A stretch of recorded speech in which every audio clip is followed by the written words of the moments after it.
But Jonah rose up to flee unto Tarshish from the presence of the Lord, and went down to Joppa. Jonah chapter 1, verse 3.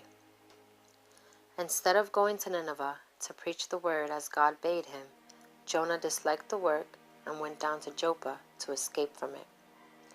There are occasions when God's servants shrink from duty. But what is the consequence? What did Jonah lose by his conduct? He lost the presence and comfortable enjoyment of God's love.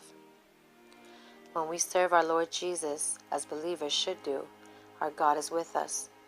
And though we have the whole world against us, if we have God with us, what does it matter?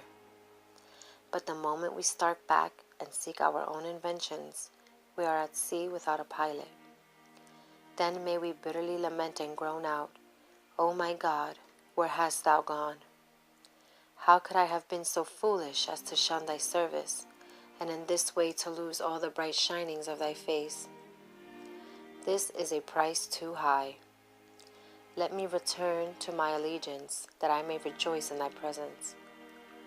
In the next place, Jonah lost all peace of mind. Sin soon destroys a believer's comfort.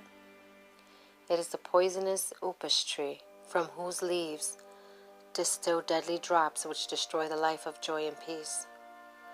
Jonah lost everything upon which he might have drawn for comfort in any other case.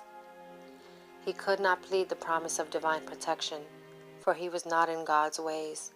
He could not say, "Lord, I meet with these difficulties in the discharge of my duty, therefore help me through them." He was reaping his own deeds.